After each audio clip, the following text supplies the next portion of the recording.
ನರೇಂದ್ರನು ವಿವೇಕಾನಂದನಾದ ಪವಾಡ ನೋಡಿ. ನರೇಂದ್ರ ಅನ್ನುವಂತಹ ಒಬ್ಬ ಬಾಲಕ ಸಾಮಾನ್ಯ ಕುಟುಂಬದಲ್ಲಿ ಹುಟ್ಟಿದಂಥವನು. ಅವರ ಮನೆಯ ಪರಿಸ್ಥಿತಿ ಅಷ್ಟೇನು ಚೆನ್ನಾಗಿರಲಿಲ್ಲ, ಬಹಳ ಬಡ ಕುಟುಂಬ. ಅವರ ತಂದೆ ತಾಯಿಗಳು ಕೂಡ ಅಂಥ ವಿದ್ಯಾವಂತರಲ್ಲ. ನರೇಂದ್ರನ ಮನೆ ಒಟ್ಟಾರೆ ಹೇಳಬೇಕು ಅಂತಂದರೆ ಒಂದು ಬಹಳ ಅತ್ಯಂತ ಕಡು ಬಡತನದಿಂದ ಕೂಡಿರ್ತಕ್ಕಂಥ ಒಂದು ಕುಟುಂಬ. ಅಂತಹ ಕುಟುಂಬದಲ್ಲಿ ಜನಿಸಿದಂತಹ ನರೇಂದ್ರ ಸ್ವಾಮಿ ವಿವೇಕಾನಂದ ಅನ್ನುವಂತಹ ಹೆಸರು ಪಡ್ಕೊಳ್ಳೋ ಅಂಥದ್ದು ಅದೊಂದು ಪವಾಡನೇ, ಅತಿ ದೊಡ್ಡ ಪವಾಡ ಇದು. ಏಕೆಂದರೆ ಸಾಮಾನ್ಯನು ಅಸಾಮಾನ್ಯನಾಗೋದು ಪವಾಡ ತಾನೇ. ಅದು ನಿರ್ಲಕ್ಷಿತನು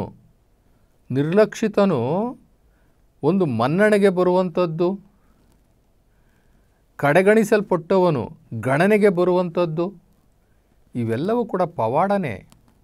ಹಾಗೆ ನರೇಂದ್ರ ಈ ಸಣ್ಣ ಬಾಲಕ ಇವತ್ತು ಜಗತ್ತೇ ನೋಡುವಂತಹ, ಭಾರತ ದೇಶದ ಮುಂಚೂಣಿಯಲ್ಲಿ ನಿಲ್ಲುವಂತಹ ಸಾಧು ಸಂತರಲ್ಲಿ ಒಬ್ಬರಾಗಿ ಬೆಳೆದಿದ್ದಾರೆ ಅಂತಂದರೆ ಇದೊಂದು ಪವಾಡ. ಇವತ್ತು ನಾವು ತುಂಬ ಜನನ ನೋಡ್ತೀವಿ, ತುಂಬ ಕಡು ಬಡತನದಲ್ಲಿ ಹುಟ್ಟಿದಂಥವರೇ ಜಾಸ್ತಿ ಸಾಧನೆ ಮಾಡಿರುವಂಥದ್ದು. ಶ್ರೀಮಂತರ ಮನೆಯಲ್ಲಿ ಹುಟ್ಟಿದಂಥವ್ರು ಯಾರನ್ನು ಕೂಡ ಸಾಧನೆಗಳು ಮಾಡಿಲ್ಲ. ಅತ್ಯಂತ ಕಡೆಗಣಿಸಲ್ಪಟ್ಟಂತಹ ಜಾತಿ ಇರ್ಬೋದು, ಸಮುದಾಯ ಇರ್ಬೋದು, ವರ್ಗ ಇರ್ಬೋದು, ಕುಟುಂಬ ಇರ್ಬೋದು, ಅಂತಹ ಕುಟುಂಬದಿಂದ ಬಂದಂಥವ್ರು ಇವತ್ತು ಈ ಭೂಪಟದಲ್ಲಿ ಅತಿ ದೊಡ್ಡ ಹೆಸರನ್ನು ಮಾಡಿದ್ದಾರೆ. ಅದೇ ರೀತಿ ನರೇಂದ್ರ ಬಾಲ್ಯದಲ್ಲಿ ಹೇಗಿದ್ದ ಅಂತಂದರೆ ಬಹಳ ತೀಟೆ ಅಂತಂದರೆ ತರಲೆ ಅಂತ ಹೇಳ್ತೀವಲ್ಲ, ಆ ಥರ ಬಹಳ ತೀಟೆ ಅಂದರೆ ಲವಲವಿಕೆಯಿಂದ ಇದ್ದ, ಭಾಳ ಆಕ್ಟಿವ್ ಇದ್ದ. ಅವರಮ್ಮ ಇವನನ್ನು ಸುಧಾರಿಸೋಕ್ಕೆ ಆಗ್ತಿರ್ಲಿಲ್ಲ. ಎಷ್ಟೋ ಸಲ ನೀರಿನಲ್ಲಿ ಅದ್ದುಬಿಡ್ತಾಳೆ ತಗೊಂಡೋಗಿ. ಇವನು ಚೇಷ್ಟೆಗಳು, ಇವನ ತೀಟೆ ತಡಿಲಿಕ್ಕಾಗದೆ ತೊಗೊಂಡು ನೀರಲ್ಲಿ ಅದ್ದುಬಿಡ್ತಾಳೆ.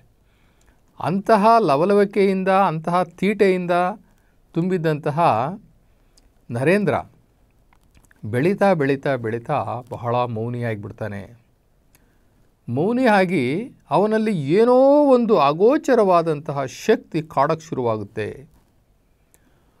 ಅವನು ಅಷ್ಟೊಂದು ತರಲೆ ಥರ ಇದ್ದೋನು ಒಂದೇ ಸಲ ಮೌನವಾಗಿ ಕೂರುವಂಥದ್ದು, ಏನನ್ನೋ ದೀರ್ಘವಾಗಿ ಆಲೋಚನೆ ಮಾಡುವಂಥದ್ದು, ಈ ಲಕ್ಷಣಕ್ಕೆ ಬಂದುಬಿಡ್ತಾನೆ.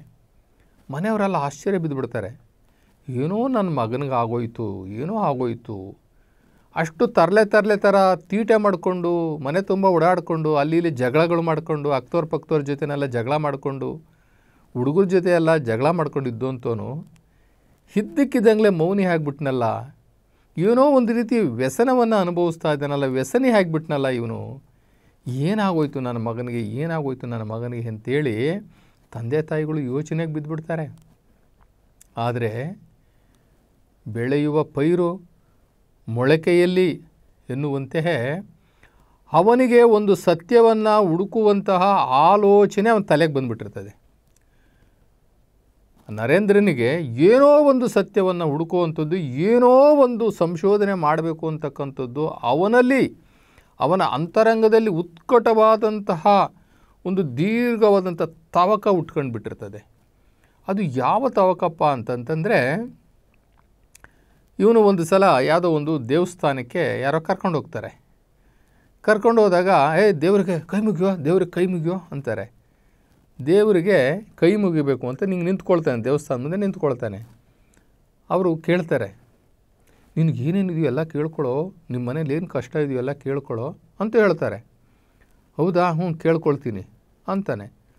ಹೋಗಿ ದೇವಸ್ಥಾನದಲ್ಲಿ ಆ ವಿಗ್ರಹದ ಮುಂದೆ ಕೈ ಜೋಡಿಸಿ ಈಗ ನಿಂತ್ಕೊಳ್ತಾನೆ. ಕಣ್ಣು ಮುಚ್ಕೊಂಡು ಸ್ವಲ್ಪ ಹೊತ್ತು ಧ್ಯಾನ ಥರ ಮಾಡಿ ಬಿಡ್ತಾನೆ. ಅವನ ಜೊತೆಲಿರೋರು ಕೇಳ್ತಾರೆ, ಏನಪ್ಪ ಏನು ಕೇಳ್ಕೊಂಡೆ? ನಿಮ್ಮ ಮನೇಲಿರೋದು ಕಷ್ಟ ಎಲ್ಲ ನೀನು ಹೇಳ್ಕೊಂಡ್ಯಾ? ಎಲ್ಲ ಸಿಗುತ್ತಾ ನಿನಗೆ?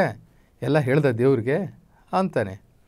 ಅದಕ್ಕೆ ನರೇಂದ್ರನಿಂದ ಬಂದಂಥ ಉತ್ತರ ಏನು ಅಂತಂದರೆ, ಅದು ನಿಜವಾದ ದೇವರ ಆಗಿದ್ದರೆ ನಾನು ಹೇಳುವಂಥದ್ದೇನು, ಅದಕ್ಕೆ ಎಲ್ಲ ಗೊತ್ತಿರ್ತದೆ ನೋಡ್ರಿ ಎಂಥ ಉತ್ತರ, ಎಂಥ ಉತ್ತರ. ನಾನು ಕೇಳೋವಂಥದ್ದೇನಿದೆ, ನಾನು ಹೇಳುವಂಥದ್ದೇನಿದೆ ಅದು ನಿಜವಾದ ದೇವರೇ ಆಗಿದ್ದರೆ ಅದಕ್ಕೆ ಎಲ್ಲವೂ ಗೊತ್ತಿದೆ, ನಾನು ಹೇಳಬೇಕಾದಕ್ಕೆ ಅಂದುಬಿಡ್ತಾನೆ.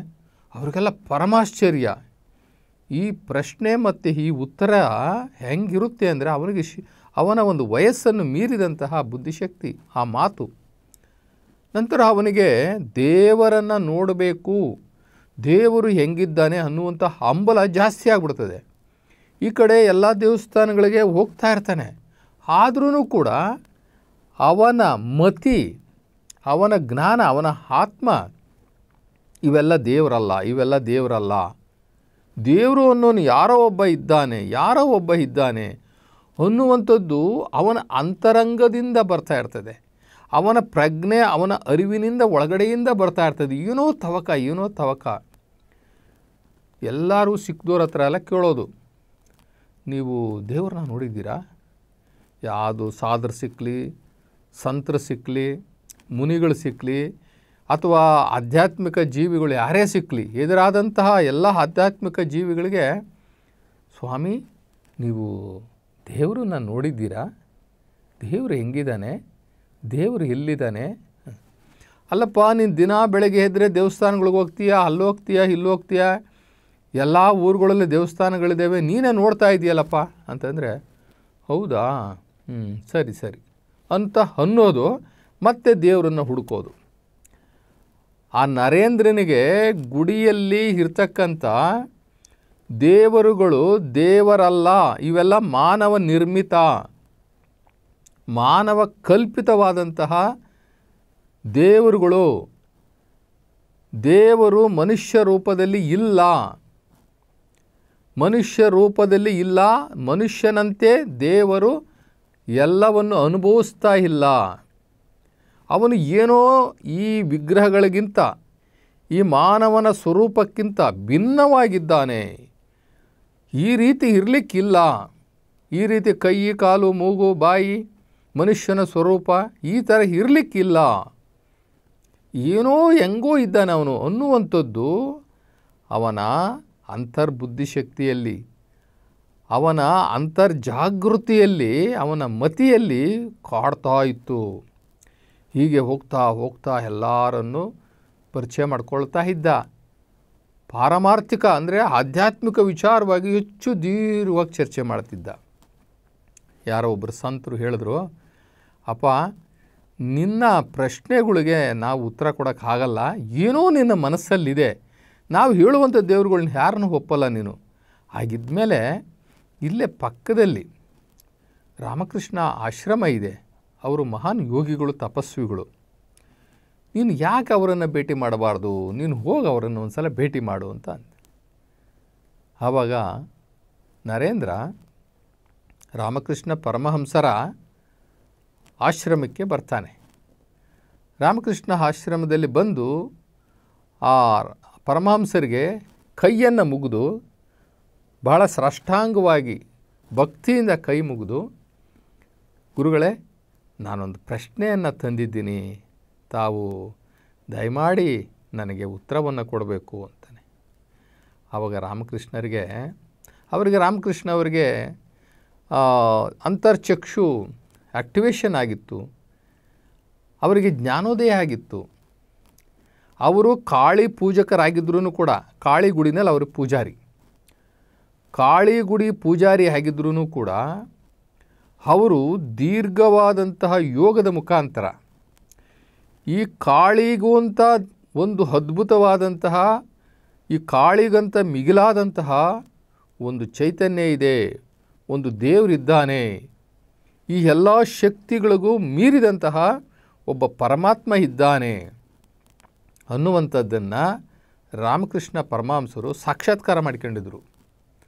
ಅವರು ಇವನು ಏನು ಪ್ರಶ್ನೆಯನ್ನು ಕೇಳಬಹುದು ಅನ್ನುವಂಥದ್ದು ಮೊದಲೇ ಅವರಿಗೆ ಅರ್ಥ ಆಗಿತ್ತು. ಅಪ್ಪ, ಒಂದಲ್ಲ 100 ಪ್ರಶ್ನೆ ಕೇಳು, ನಾನು ಇರೋದೇ ನಿನಗೆ ಉತ್ತರ ಕೊಡಲಿಕ್ಕೆ, ಆದರೆ ನೀನು ಇಷ್ಟು ತಡವಾಗಿ ಯಾಕಪ್ಪ ಬಂದೆ ನೀನು ಅಂತಾರೆ. ಅವರಿಗೆ ಗೊತ್ತಿತ್ತು ಇವನು ನನ್ನ ಮುಂದಿನ ಶಿಷ್ಯನಾಗ್ತಾನೆ ಅನ್ನುವಂಥದ್ದು ರಾಮಕೃಷ್ಣ ಪರಮಹಂಸರಿಗೆ ಗೊತ್ತಿತ್ತು. ಆದರೆ ಈ ಮಾತು ನರೇಂದ್ರಂಗೆ ಅರ್ಥ ಆಗೋದಿಲ್ಲ. ಆವಾಗ ಏನಪ್ಪ ನಿಂದು ಏನು ಪ್ರಶ್ನೆ ಅಂತಾನೆ. ಪೂಜ್ಯರೇ, ನೀವು ದೇವರನ್ನು ಕಂಡಿದ್ದೀರಾ?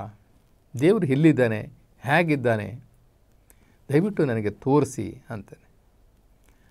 ಆವಾಗ ಅವರೇನು ಮಾಡ್ತಾರೆ, ನರೇಂದ್ರನ ತಲೆಯ ಮೇಲೆ ಬಲಗೈಯನ್ನು ಇಟ್ಟು ಒಂದು ಸ್ವಲ್ಪ ಹೊತ್ತು ತಮ್ಮ ದೀರ್ಘವಾದಂತಹ ತಪಶಕ್ತಿಯಿಂದ ನರೇಂದ್ರನಿಗೆ ಒಳಮುಖವಾಗುವಂತೆ ಮಾಡ್ತಾರೆ. ಅವನು ಒಳಮುಖ ಆಗಬೇಕು, ಅಂತರ್ಮುಖಿ ಆಗಬೇಕು, ಅಂತರ್ಮುಖಿ ಆಗೋ ಥರ ಮಾಡ್ತಾರೆ.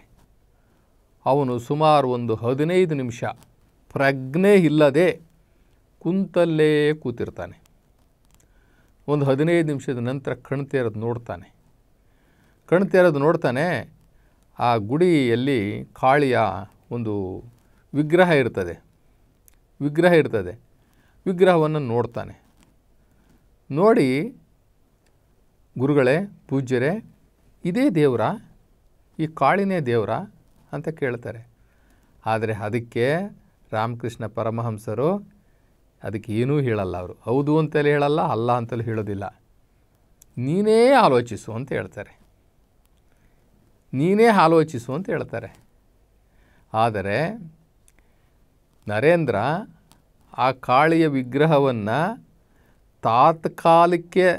ತಕ್ಷಣಕ್ಕೆ ಒಪ್ಕೊಂಡ್ರೂ ಸಹ ಒಳಗಡೆ ಈ ಕಾಳಿಯನ್ನು ಮೀರಿದಂತಹ ಒಂದು ಅಗೋಚರವಾದಂತಹ ಅದ್ಭುತವಾದಂತಹ ಒಂದು ಪರಮಾತ್ಮ ಅನ್ನುವಂಥ ಒಂದು ಶಕ್ತಿ ಇದೆ.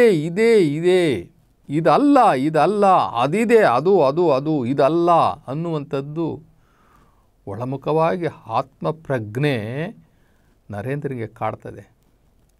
ಯಾವ ರೀತಿ ಈಗ ಮಾರ್ಕಂಡೇಯನ ಕಥೆ ತಮಗೆಲ್ಲ ಗೊತ್ತಿದೆ. ಮಾರ್ಕಂಡೇಯ ದೇವರನ್ನು ನೋಡಬೇಕು ಅಂತ ಹೋದಾಗ ಅವನು ಈ ತಪಸ್ವಿ ಶಂಕರನನ್ನು ಸಾಕ್ಷಾತ್ಕಾರ ಮಾಡ್ಕೊತಾರೆ.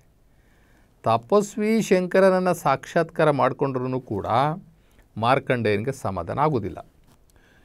ಈ ತಪಸ್ವಿ ಶಂಕರನಿಗೂ ಅಂತ ಮೀರಿದಂತಹ ಒಂದು ಚೈತನ್ಯ ಇದೆ, ಒಂದು ಶಕ್ತಿ ಇದೆ ಅನ್ನುವಂಥ ಡೌಟಲ್ಲೇ ಇರ್ತಾನೆ. ನಂತರ ಕೋಳೂರು ಕೊಡಗೂಸು ಆ ಸ್ಟೋರಿನೂ ನಿಮಗೆ ಗೊತ್ತಿದೆ. ಕೋಳೂರು ಕೊಡಗೂಸು ಆ ಮಗುನೂ ಸಹ ತಪಸ್ವಿ ಶಂಕರನನ್ನು ಸಾಕ್ಷಾತ್ಕಾರ ಮಾಡಿಕೊಳ್ಳುತ್ತೆ. ನಂತರ ಅಜಮೀಲನಿಗೆ ಮಹಾವಿಷ್ಣು ದರ್ಶನ ಆಗುತ್ತೆ. ಆದ್ರೂ ಸಹ ಅಜಮೀಳನು ಇದೇ ಲಾಸ್ಟು, ಇದೇ ದೇವರು ಅಂತ ಅವನೂ ಸಹ ಡೌಟ್ ಬೀಳ್ತಾನೆ. ಹೀಗಿರುವಾಗ ಇವ್ರಿಗೆಲ್ರಿಗೂ ಕೂಡ ಇಷ್ಟಕ್ಕೆ ಸಮಾಧಾನ ಆಗೋದಿಲ್ಲ. ನೋಡಿ, ನಾವು ಯಾರಿಗೆ ಬೇಕಾದ್ರೂ ಮೋಸ ಮಾಡ್ಬೋದು, ನಮ್ಮ ಆತ್ಮಕ್ಕೆ ಮೋಸ ಮಾಡೋಕ್ಕಾಗಲ್ಲ. ಯಾಕೆ ಅಂತಂದರೆ ಆತ್ಮ ಶಿವಲೋಕದಿಂದ ಬಂದಿದ್ದು, ಆತ್ಮ ಪರಮಾತ್ಮನ ಅಂಶ. ಆತ್ಮ ಪರಮಾತ್ಮನ ಅಂಶ ಆಗಿರೋದ್ರಿಂದ ಯಾರಿಗೆ ಬೇಕಾದ್ರೂ ಮೋಸ ಮಾಡ್ಬೋದು, ಆತ್ಮಕ್ಕೆ ಮಾತ್ರ ಮೋಸ ಮಾಡೋಕ್ಕಲ್ಲ. ಅದು ಸತ್ಯನೇ ಒಪ್ಕೊಳ್ಳೋದು.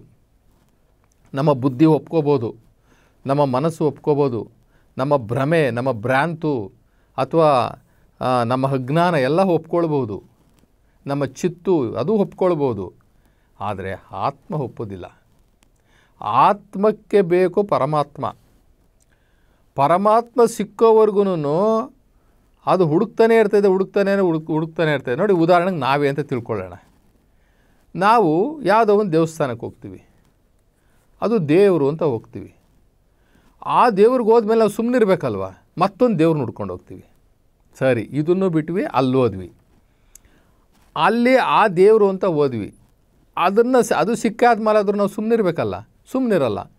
ಬೆಟ್ಟದ ಮೇಲೆ ಇರೋ ದೇವ್ರನ್ನ ಹುಡ್ಕೊಂಡು ಹೋಗ್ತೀವಿ, ಅಥವಾ ಇನ್ನೆಲ್ಲೋ ದೇವ್ರನ್ನ ಹಿಡ್ಕೊಂಡು ಹೋಗ್ತೀವಿ, ಅಥವಾ ಯಾವುದೋ ದೂರದ ಊರದಿಂದ ಯಾರೋ ಸುದ್ದಿ ಮುಟ್ಟಿಸಿದ್ರು ಅಂದರೆ ಅಲ್ಲೊಂದು ದೇವರಿದೆ, ಅಲ್ಲಿಗೂ ಹೋಗ್ತೀವಿ. ಅಂದರೆ ಏನು, ಹುಡುಕಾಟದಲ್ಲೇ ಇದ್ದೀವಿ ಅಂತ. ನಾವು ನೋಡ್ತಿರ್ತಕ್ಕಂಥ ಯಾವ ದೇವರುಗಳು ನಮಗೆ ಸಮಾಧಾನ ಆಗಿಲ್ಲ, ನಮಗೆ ತೀರ್ಮಾನಕ್ಕೆ ನಾವು ಬಂದಿಲ್ಲ. ಇದೇ ದೇವರು ಅಂತ ನಾವು ಇನ್ನೂ ತೀರ್ಮಾನಕ್ಕೆ ಬಂದಿಲ್ಲ. ಯಾಕೆ ಅಂದರೆ ಆತ್ಮ ಒಪ್ಪಿಲ್ಲ.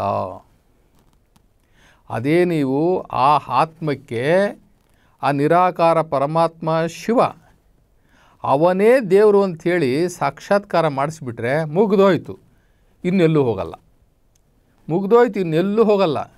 ಈಗ ಕೆಲವು ಜನಾಂಗದವ್ರಿಗೆ ದೇವ್ರು ಸಿಕ್ಬಿಟ್ಟಿದ್ದಾನೆ, ಅವ್ರು ಇನ್ನೊಂದು ದೇವ್ರಿಗೆ ಹೋಗಿದ್ರೆ ಹೋಗಲ್ಲ ಅಂತಾರೆ. ಅವರು ಹೋಗೋದೇ ಇಲ್ಲ. ಈಗ ಮುಸಲ್ಮಾನರು ಹೋಗ್ತಾರಾ, ಕ್ರಿಶ್ಚಿಯನ್ರು ಹೋಗ್ತಾರಾ, ಅಥವಾ ಸಿಖ್ರು ಹೋಗ್ತಾರಾ, ಬೌದ್ಧಿಸ್ಟು ಹೋಗ್ತಾರೆ, ಇವರೆಲ್ಲ ಹೋಗೋದಿಲ್ಲ. ಯಾಕೆಂದರೆ ಅವ್ರಿಗೆ ನಿಜವಾದಂಥ ಸೃಷ್ಟಿಕರ್ತ ಯಾರು ಅಂತ ಹೇಳ್ಬಿಟ್ಟು ಗೊತ್ತಾಗ್ಬಿಟ್ಟಿದೆ ಅವ್ರ ಆತ್ಮಕ್ಕೆ. ಹಿಂಗಾಗಿ ಅವರು ಯಾವ ದೇವ್ರಿಗೂ ಹೋಗೋದಿಲ್ಲ. ನಾವು ಮಾತ್ರ ಈ ಮಾನವನು ತಾನು ಕಲ್ಪಿಸಿಕೊಂಡು ನಿರ್ಮಾಣ ಮಾಡಿದಂತಹ ದೇವರುಗಳಿಗೆ ನಾವು ಭಕ್ತಿ ಮಾಡ್ತಾನೇ ಇದ್ದೀವಿ, ಭಕ್ತಿ ಮಾಡ್ತಾಯಿದ್ವಿ, ಮುಗಿತಾನೇ ಇದ್ದೀವಿ. ಈಗ ನೋಡಿ, ನಮಗೆ ಬಸವಣ್ಣವರು 12ನೇ ಶತಮಾನದಲ್ಲಿ ಬಸವಣ್ಣನವ್ರ ಕಾಲದಲ್ಲೂ ಕೂಡ ಸಾಕಷ್ಟು ದೇವಸ್ಥಾನಗಳಿತ್ತು, ಸಾಕಷ್ಟು ದೇವರುಗಳಿದ್ದು. ಬಸವಣ್ಣನವರು ಹೇಳಿ ಕೇಳಿ ಅವರು ವೈದಿಕ ಸಂಪ್ರದಾಯದವರು, ಅಂದರೆ ಬ್ರಾಹ್ಮಣರು ಅಂದರೆ ತಮಗೆ ಗೊತ್ತು, ನೂರಾರು ದೇವರುಗಳು ಸೃಷ್ಟಿಕರ್ತರವರು, ನೂರಾರು ದೇವರುಗಳ ಸೃಷ್ಟಿಕರ್ತರವರು. ಹಂಗಿದ್ದಂತಹ ಬಸವಣ್ಣ ಎಲ್ಲ ದೇವರುಗಳಿಗೆ ಪೂಜೆ ಮಾಡಿದ್ರೂ ಕೂಡ ಅವರಿಗೆ ತೃಪ್ತಿ ಇಲ್ಲದೆ, ಅವರು ದೇವರ ವಿಚಾರದಲ್ಲಿ ಒಂದು ನಿರ್ಧಾರಕ್ಕೆ ಬರೋಕ್ಕೆ ಹಾಕ್ದಲೇ ಮತ್ತೆ ಅವ್ರು ತಪಸ್ಸು ಮಾಡ್ತಾರೆ. ದೇವರು ಯಾರೋ ಒಬ್ಬ ಇದ್ದಾನೆ, ಯಾರೋ ಒಬ್ಬರಿದ್ದಾನೆ. ಕೊನೆಗೆ ಅವ್ರಿಗೆ ಸಿಕ್ಕಿದ ರಿಸಲ್ಟ್ ಏನು? ದೇವರು ನಿರಾಕಾರ, ಅವನು ಜ್ಯೋತಿ ಸ್ವರೂಪವಾಗಿದ್ದಾನೆ, ಅವನ ಹೆಸರು ಶಿವ. ಮುಗೀತು, ಅಲ್ಲಿಗೆ ಪೊಲೀಸ್ ಸ್ಟಾಪ್. ಅವರಲ್ಲಿ ನಿಂತೋದ್ರು. ಬುದ್ಧನ ಕಾಲದಲ್ಲೂ ಕೂಡ ವಿಗ್ರಹಾರಾಧನೆ ಇತ್ತು, ಬಹುದೇವೋಪಾಸನೆ ಇತ್ತು. ಬುದ್ಧನೂ ಕೂಡ ಯಾವುದು ಅಬ್ಸಲ್ಯೂಟ್ ರಿಯಾಲಿಟಿ, ಯಾವುದು ಸತ್ಯ, ಯಾವುದು ಅಸತ್ಯ ಅನ್ನುವಂಥ ಸತ್ಯ ಶೋಧನೆಗೆ ಹೋಗಿ ಕೊನೆಗೆ ಒಂದು ಬೆಳಕನ್ನು ಕಂಡ್ರವರು. ಯೇಸು ಕ್ರಿಸ್ತ ಆತನೂ ಕೂಡ ಒಂದು ಬೆಳಕನ್ನೇ ಒಪ್ಕೊಂಡಿದ್ದು. ದೇವನು ಬೆಳಕಿನ ರೂಪದಲ್ಲಿದ್ದಾನೆ, ಅವನು ಸರ್ವಶಕ್ತ, ಅವನು ಸೃಷ್ಟಿಕರ್ತ, ಅವನೊಬ್ಬನೇ ಏಕೈಕ ಅಂತ ಹೇಳಿದ್ರು. ಇನ್ನು ಮಹಮ್ಮದ್ ಪೈಗಂಬರ್ ಕೂಡ ಅಷ್ಟೇ. ಮಹಮ್ಮದ್ ಪೈಗಂಬರ್ ಕಾಲದಲ್ಲಿ ಏನು ಅರಬ್ ದೇಶದಲ್ಲಿ ದೇವರುಗಳು ಇಲ್ಲ ಅಂತಲ್ಲ. ಅರಬ್ ದೇಶದಲ್ಲಿ, ನಮ್ಮ ಭಾರತ ದೇಶದಲ್ಲಿ ಈಗ ಎಷ್ಟು ಕೋಟಿ ದೇವತೆಗಳಿದ್ದಾವೋ, ಎಷ್ಟು ಕೋಟಿ ದೇವರುಗಳಿದ್ದಾವೋ ಅಥವಾ ಗುಡಿಗಳಿದ್ದಾವೋ ಎಲ್ಲವೂ ಕೂಡ ಅರಬ್ ಕಂಟ್ರಿನಲ್ಲಿತ್ತು. ಅರಬ್ ಕಂಟ್ರಿಯಲ್ಲಿ ಅಂಥ ಸಂದರ್ಭದಲ್ಲಿ ಮಹಮ್ಮದ್ ಪೈಗಂಬರ್ ಹುಟ್ಟಿದ್ದು. ಅವರು ಕೂಡ ಬಹುದೇವ ಆರಾಧನೆಯಲ್ಲಿ ಇದ್ದಿದ್ದು ಚಿಕ್ಕ ವಯಸ್ಸಲ್ಲಿ. ನಂತರ ಅವರಿಗೆ ಜ್ಞಾನೋದಯ ಆದಾಗ, ಹೀರಾ ಅನ್ನುವಂತಹ ಒಂದು ಗುಹೆಯಲ್ಲಿ ಕೂತ್ಕೊಂಡು ತಪಸ್ಸು ಮಾಡಿದಾಗ ಅವನಿಗೆ ಅನಿಸಿದ್ದು ಇವ್ಯಾವ ದೇವರಲ್ಲ, ಇವೆಲ್ಲವೂ ಕೂಡ ಮಾನವ ನಿರ್ಮಿತ, ಮಾನವ ಕಲ್ಪಿತ ದೇವರುಗಳು. ದೇವರು ನಾನು ಒಬ್ಬ ಇದ್ದಾನೆ, ಅವನೇ ಅಲ್ಲ ಅಂತ ಹಿಡ್ಕೊಂಡ್ರು. ಹಾಗೆ ನಮ್ಮ ದೇಶದಲ್ಲಿ ನಾರಾಯಣ ಗುರು ಇರ್ಬೋದು, ರಮಣ ಮಹರ್ಷಿ ಇರ್ಬೋದು, ಗುರುನಾನಕ್ ಇರ್ಬೋದು, ಇವರೆಲ್ಲರೂ ಕೂಡ ಆ ತಾತ್ಕಾಲಿಕಕ್ಕೆ ಆಯಾ ದೇವರುಗಳನ್ನ ಒಪ್ಕೊಂಡಿದ್ರೂ ಕೂಡ ಅವರ ಆಧ್ಯಾತ್ಮಿಕ ಬೆಳೆದಂಗೆ ಅವರೇನು ಮಾಡಿದ್ರು? ನಿರಾಕಾರ ತತ್ವಕ್ಕೆ ಹೊರಟುಬಿಟ್ರು. ನಿರಾಕಾರ ತತ್ವಕ್ಕೆ ಹೋದರು. ಈ ಕೆಲವರು ನೋಡ್ರಿ ಫಜೀತಿ ಮಾಡ್ಕೊಳ್ತಾರೆ. ಇದ್ದಕ್ಕಿದ್ದಂಗ್ಲೇ ಈ ಆಧ್ಯಾತ್ಮಿಕ ಸಂಶೋಧನೆಯಲ್ಲಿ ಇರ್ತಕ್ಕಂಥವ್ರು, ಧ್ಯಾನ ಮಾಡುವಂಥವ್ರು, ದೀರ್ಘವಾದಂತಹ ತಪಸ್ಸನ್ನು ಮಾಡುವಂಥವ್ರು, ಯೋಗ ಮಾಡುವಂಥವ್ರು ಏನು ಮಾಡ್ತಾರೆ ಅಂತಂದರೆ, ಇದ್ದಕ್ಕಿದ್ದಂಗ್ಲೇ ಇದು ದೇವರಲ್ಲ ಅಂತ ಹೇಳ್ಬಿಟ್ಟು ವಿರೋಧ ಕಟ್ಕೊಳ್ಳೋಕೆ ಶುರು ಮಾಡಿಬಿಡ್ತಾರೆ. ಇದನ್ನು ನಾವು ನೋಡ್ತಾ ಇದ್ದೀವಿ, ಇವತ್ತು ನಾವು ನೋಡ್ತಾ ಇದ್ದೀವಿ. ಆ ದೇವರಲ್ಲ ಅನ್ನೋದು, ಈ ದೇವರಲ್ಲ ಅನ್ನೋದು, ದೇವ್ರು ಹಿಂಗಿರಲ್ಲ ಅನ್ನೋದು, ಇವ್ಯಾವ ದೇವ್ರುಗಳೇ ಅಲ್ಲ ಅನ್ನೋ ವಿವಾದಕ್ಕೆ ಒಳಗಾಗುವಂಥದ್ದು ನಾವು ನೋಡ್ತಾ ಇದ್ದೀವಿ. ಅದು ವಿವಾದಕ್ಕೆ ಅಂತ ಅನಿಸಿದ್ರೂ ಕೂಡ, ನಮಗೆ ನಿಮಗೆ ಅನಿಸಿದ್ರೂ ಕೂಡ ಅದು ಸತ್ಯ. ಅದು ಪರಿವರ್ತನೆ, ಭಕ್ತಿ, ಜ್ಞಾನ ಮಾರ್ಗದಲ್ಲಿ ಹೋಗ್ತಾ ಎಲ್ಲಿಗೆ ಹೋಗ್ತಾರೆ ಅಂತಂದರೆ ನಿರಾಕಾರ ತತ್ವಕ್ಕೆ ಹೋಗ್ತಾರೆ. ದೇವರು ನಿರಾಕಾರ, ದೇವನಿಗೆ ಆಕಾರ ಇಲ್ಲ, ದೇವನಿಗೆ ರೂಪ ಇಲ್ಲ, ಈ ರೀತಿ ಹೊರಟುಬಿಡ್ತಾರೆ. ಆವಾಗ ನಾವೇನು ಮಾಡ್ತೀವಿ? ನಾವಿನ್ನು ಭಕ್ತಿ ಲೆವೆಲಲ್ಲಿ ಇರ್ತೀವಲ್ಲ, ನಾವು ಭಕ್ತಿ ಲೆವೆಲ್ ಇರೋರು ಅವ್ರನ್ನ ನಾವು ಬೈತೀವಿ. ಏನೋ ನಮ್ಮ ಬೈತಾನೆ ಅವನು, ನಮ್ಮ ದೇವ್ರುಗಳ್ನೆಲ್ಲ ಏನೇನೋ ಅಂತಾನೆ, ನಾವು ನಂಬ್ಕೊಂಡಿರ್ತಕ್ಕಂಥ ದೇವರು ಅಂತಾನೆ. ನಮ್ಮಿಂದಲೇ ಹೋಗಿದ್ದವನು ಮನೆಯಲ್ಲ, ಅವ್ರ ಮನೆಗಳಲ್ಲಿ ಅದೇ ದೇವ್ರಿಗೆ ಮುಗಿತಾಯಿದ್ರು, ಅದೇ ದೇವ್ರಿಗೆ ನಡ್ಕೋತಾಯಿದ್ರು. ಈಗ ನೋಡಿದ್ರೆ ಅವ್ರ ಮನೆಯಲ್ಲಿ ಅವನೊಬ್ಬ ಎದ್ಕೊಂಡು ಬಿಟ್ಟಿದ್ದಾನಪ್ಪ, ಏನೇನೋ ಮಾತಾಡ್ತಾನೆ, ಆ ದೇವ್ರಲ್ವಂತೆ, ಅವನು ನಂಬ್ಕೊಂಡಿರೋ ದೇವರಂತೆ, ಅದಕ್ಕೆ ರೂಪನೇ ಇಲ್ವಂತೆ. ಈ ರೀತಿ ಮಾತಾಡಿ ಒಂದು ಸಮಸ್ಯೆಗೆ ಸಿಲುಕೊಂಡು ಒಂದು ಸಮಾಜದಲ್ಲಿ ಕೆಟ್ಟ ಮನುಷ್ಯ ಅಂತ ಅನ್ನಿಸ್ಕೊಂಡಿರ್ತಕ್ಕಂಥದ್ದನ್ನು ನಾವು ನೋಡಿದ್ವಿ. ಆದರೆ ಕೆಟ್ಟ ಮನುಷ್ಯ ಅಲ್ಲ ಅವನು ಆಧ್ಯಾತ್ಮಿಕ ಸಂಶೋಧನೆಯ ಒಂದು ಜ್ಞಾನಿ. ಅವನು ಆಧ್ಯಾತ್ಮಿಕದಲ್ಲಿ ಅವನು ಮೇಲ್ಮೇಲೆ ಹೋಗ್ತಾ ಇದ್ದಾನೆ, ಅವನಿಗೆ ಸತ್ಯ ಗೊತ್ತಾಗ್ತಾ ಇದೆ. ಹಾಗೆ ಇಲ್ಲಿ ನರೇಂದ್ರ ಈ ರೀತಿಯ ಒಂದು ಜಿಜ್ಞಾಸೆಗೆ ಬಿದ್ದು ಇವ್ಯಾವಿಂದಲೂ ತೃಪ್ತಿ ಪಡದೆ ದೀರ್ಘವಾದಂತಹ ಧ್ಯಾನವನ್ನು ಮಾಡಲಿಕ್ಕೆ ಶುರು ಮಾಡ್ತಾನೆ. ವಿವೇಕಾನಂದ ಮಾಡಿರೋವಂಥದ್ದು ದೀರ್ಘವಾದಂತಹ ತಪಸ್ಸು ಅಥವಾ ಶಿವಯೋಗ ಇದೆಯಲ್ಲ, ಯೋಗ ಧ್ಯಾನ ಇದೆಯಲ್ಲ, ಅದು ಬಹಳ ಕಠಿಣವಾದಂಥದ್ದು. ಅವರು ಧ್ಯಾನಕ್ಕೆ ಕೂತ್ಕೊಂಡು 4-5 ನಿಮಿಷಕ್ಕೇ ಅವರ ಇಂದ್ರಿಯಾದಿಗಳೆಲ್ಲವೂ ಸ್ವಿಚ್ ಆಫ್ ಆಗಿಬಿಡ್ತಾಯಿತ್ತು. ಅಂಥ ಒಂದು ಗಟ್ಟಿ ನಿರ್ಧಾರದಲ್ಲಿ ಕೂತ್ಕೊಳ್ತಾ ಇದ್ದರು. ಕೂತ್ಕೊಂಡ್ರು ಅಂತಂದರೆ 10-15 ನಿಮಿಷದಲ್ಲಿ ಅವರಿಗೆ ಅರಿವಿಲ್ಲದೆ ಅವ್ರಿಗೆ ಪ್ರಜ್ಞೆ ಎಲ್ಲ ಸ್ವಿಚ್ ಆಫ್, ಆ ಥರ ಅವರ ಇಂಟರ್ನಲ್ಲಿ ಎಲ್ಲ ಸ್ವಿಚ್ ಆಫ್ ಆಗಿಬಿಡ್ತಾಯಿತ್ತು. ಅವರು ದೀರ್ಘವಾಗಿ ತಪಸ್ಸನ್ನು ಅಂತಂದರೆ ಯೋಗವನ್ನೇ ನಾವು ತಪಸ್ಸಂತ ಹೇಳ್ತೀವಿ. ಯೋಗವನ್ನು ಮಾಡ್ತಾ ಮಾಡ್ತಾ ಮಾಡ್ತಾ ಮಾಡ್ತಾ ಅವರಿಗೆ ಜ್ಞಾನ ನೇತ್ರ ತೆರ್ಕೊಳ್ಳುತ್ತೆ. ಜ್ಞಾನ ನೇತ್ರ ಅಂದ್ರೇನು? ಜ್ಞಾನ ನೇತ್ರ ಅಂತಂದರೆ ಅದು ಅರಿವಿನ ಕಣ್ಣು, ಜ್ಞಾನದ ಕಣ್ಣು, ಅದು ನಮ್ಮ 3ನೇ ಕಣ್ಣು. ಆ 3ನೇ ಕಣ್ಣು ತೆರ್ಕೊಳ್ಳುತ್ತೆ. ತೆರ್ಕೊಂಡಾಗ ಅವರಿಗೆ ಬೆಳಗಿನಲ್ಲಿ ಬೆಳಗು ಮಹಾ ಬೆಳಗು, ಜ್ಯೋತಿಯಲ್ಲಿ ಜ್ಯೋತಿ ಮಹಾಜ್ಯೋತಿ, ಅಂತಹ ಒಂದು ಅದ್ಭುತವಾದಂತಹ ಬೆಳಕನ್ನು ಅವರು ಕಾಣ್ತಾರೆ. ಈ ನಮ್ಮ ಹೊರಗಿನ ಈ ಕಣ್ಣುಗಳಿಂದ ಭಗವಂತನನ್ನು, ಆ ಶಿವನನ್ನು, ಪರಮಾತ್ಮನನ್ನು ನಾವು ನೋಡಲಿಕ್ಕಾಗೋದಿಲ್ಲ. ನಮ್ಮ ಅಂತರ್ಚಕ್ಷುವಿನಿಂದ ಅಂದರೆ ಜ್ಞಾನ ನೇತ್ರದಿಂದ ಮಾತ್ರ ನಾವು ಪರಮಾತ್ಮನನ್ನು, ಆ ಶಿವನನ್ನು, ನಿರಾಕಾರ ಶಿವನನ್ನು ಬೆಳಕಿನ ರೂಪದಲ್ಲಿ ನಾವು ಕಾಣಬಹುದು. ದೇವರು ಕಾಣಿಸ್ಕೊಂಡು ಬಿಡ್ತಾನಾ ಅಂತ ಕೆಲವರು ವ್ಯಂಗ್ಯವಾಗಿ ಆಡ್ತಾರೆ. ಖಂಡಿತವಾಗಲೂ ಪ್ರತಿಯೊಬ್ಬರೂ ಈ ಜ್ಞಾನ ನೇತ್ರವನ್ನು ಆಕ್ಟಿವೇಶನ್ ಮಾಡ್ಕೊಂಡಿದ್ದೇ ಆದರೆ ಪ್ರತಿಯೊಬ್ಬರಿಗೂ ದರ್ಶನ ಕೊಡೋದಕ್ಕೆ ಆ ನಿರಾಕಾರ ಪರಮಾತ್ಮ ಶಿವ ರೆಡಿಯಾಗಿರ್ತಾನೆ.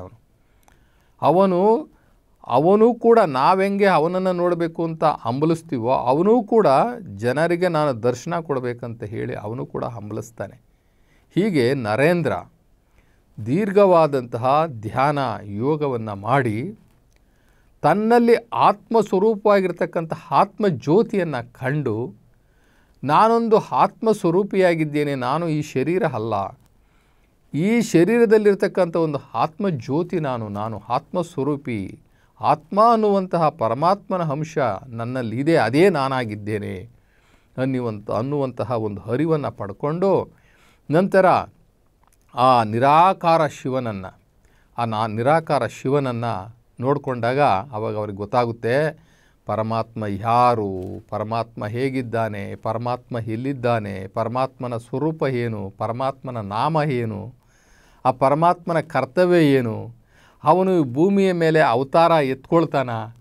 ಹೀಗೆ ಯಾವ ಪ್ರಶ್ನೆಗಳಿಗೆ ಆ ಪ್ರಶ್ನೆಗಳು ಅವನಲ್ಲಿ ಕಾಡ್ತಾ ಇತ್ತೋ ಅವೆಲ್ಲವಕ್ಕೂ ಕೂಡ ಸ್ವಯಂವಾಗಿ ಉತ್ತರವನ್ನು ಕಂಡುಕೊಳ್ತಕ್ಕಂಥ ಆ ನರೇಂದ್ರ ಒಂದು ದಿನ ಅತಿ ದೊಡ್ಡ ಒಬ್ಬ ಸಾಧುವಾಗಿ, ಒಬ್ಬ ಸಂತನಾಗಿ ವಿವೇಕ ಅಂತಂದರೆ ಬುದ್ಧಿ, ವಿವೇಕ ಅಂತಂದರೆ ಜ್ಞಾನ, ವಿವೇಕ ಅಂತಂದರೆ ಜ್ಞಾನ ಸಂಪತ್ತು, ಅಂತಹ ಜ್ಞಾನ ಸಂಪತ್ತು ಇರತಕ್ಕಂಥ ಒಬ್ಬ ಸಾಧುವಾಗಿ, ಒಬ್ಬ ಸಂತನಾಗಿ, ಒಬ್ಬ ಮಹರ್ಷಿಯಾಗಿ, ಒಬ್ಬ ದಾರ್ಶನಿಕನಾಗಿ ಅವರು ಹೊರಹೊಮ್ತಾರೆ. ಅದು ಯಾರು ಹೊರಗಡೆಯಿಂದ ಅವರು ಬರೀ ಇನಿಷಿಯೇಷನ್ ಮಾಡಿದ್ದಷ್ಟೇ.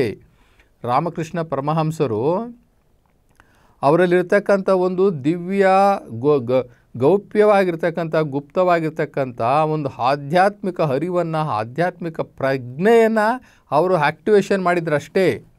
ಇನ್ನು ಉಳಿದಿದ್ದೆಲ್ಲವೂ ಕೂಡ ಅವರು ನರೇಂದ್ರ ವಿವೇಕಾನಂದನಾಗಿ ಪರಿವರ್ತನೆ ಆಗಿದ್ದು ಒಂದು ಪವಾಡ ರೂಪದಲ್ಲಿ ತನ್ನಲ್ಲೇ ಇರ್ತಕ್ಕಂಥ ಅರಿವು ಅಂತಕ್ಕಂಥ ಗುರುವಿನ ಸಹಾಯದಿಂದ ಅವರು ಒಂದು ಆ ನಿರಾಕಾರ ಆ ಪರಮಾತ್ಮ ಒಬ್ಬ ಇದ್ದಾನೆ, ಅವನ ಹೆಸರು ಶಿವ, ಅವನು ಶಿವಲೋಕದಲ್ಲಿದ್ದಾನೆ, 3 ಲೋಕದ ಒಡೆಯನಾಗಿದ್ದಾನೆ, ಅವನ ಬಿಟ್ಟು ಅನ್ಯ ದೇವರಿಲ್ಲ, ಈ ಜಗತ್ತು ಏಕೈಕ ದೇವನಿಂದ ನಡೀತಾ ಐತೆ ಅನ್ನುವಂಥ ಸತ್ಯವನ್ನು ತಿಳ್ಕೊಂಡ ಮೇಲೆ ಅವರು ಈ ನಮ್ಮ ದೇಶದಲ್ಲಿ ವಿಗ್ರಹಾರಾಧನೆಯನ್ನು ವಿರೋಧ ಮಾಡ್ತಾರೆ, ಆಮೇಲೆ ಬಹುದೇವೋಪಾಸನೆಯನ್ನು ವಿರೋಧ ಮಾಡ್ತಾರೆ, ಮೂರ್ತಿ ಪೂಜೆಗಳನ್ನು ವಿರೋಧ ಮಾಡ್ತಾರೆ.